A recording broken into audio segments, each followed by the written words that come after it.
Dobrý den. Zkušenosti ze západní Evropy jednoznačně ukázaly, že jestli nebudeme určovat pravidla imigrantům my, budou je časem určovat oni nám. Chci tím říci, že následky špatně řízené imigrační politiky budou na naše životy doléhat nejenom ihned, ale stále výrazněji v dlouhodobém horizontu. Proto my, realisté, připravujeme realistický imigrační program, který bude vycházet z několika zásad, které lze shrnout do zkratky SOS.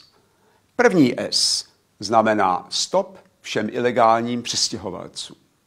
Každý, kdo tu chce žít, o to musí požádat již před vstupem a my mu řekneme, zda o něj stojíme či nikoli.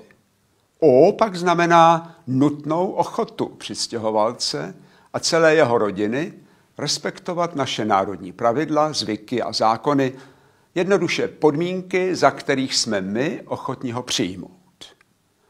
Poslední S znamená systém pro rychlé a úspěšné začlenění vybraných cizinců do naší společnosti, jehož součástí bude i mechanismus kontroly dodržování stanovených podmínek. Přistěhovalci jsou velmi často přesvědčeni, že mají právo na lepší živobytí na úkor země, která je přijímá. Neziskovky parazitující na migračním průmyslu je navíc o jejich právech za naše daně poučí a ještě pomohou zabránit vystěhování těch, kteří se sem dostali nelegálně. Naše očekávání je právě opačné. My stojíme pouze o imigranta, který se chce začlenit, chce se stát naším občanem a chce pracovat pro blaho své rodiny a naší země.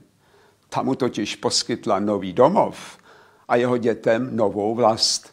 Jinak nás pouze zneužívá a my o něj nestojíme. To platí pro každého imigranta, ať už je jeho důvod k imigraci politický nebo ekonomický. Není důvod politickým imigrantům nějak ulevovat. Když už jsou zde, musí se chovat podle našich pravidel.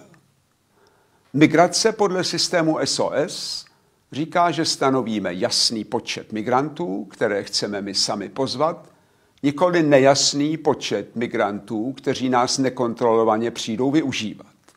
To platí obecně a tím spíše pro naši zemi. Naše minulost není minulostí koloniální velmoci, která by měla trpět jakýmsi vykonstruovaným morálním dluhem vůči třetímu světu. Rozhodně také nemusíme plnit neuvážené sliby politiků jiných evropských zemí, které jsme nevolili.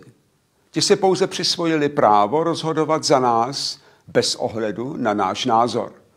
Naše zkušenost se socialismem nás naopak nutí k odmítavému postoji vůči vnucovanému přijímání cizích diktátů pod maskou evropské jednoty a mezinárodní solidarity, které jasně vyžadují bezmeznou ochotu nechat se využívat.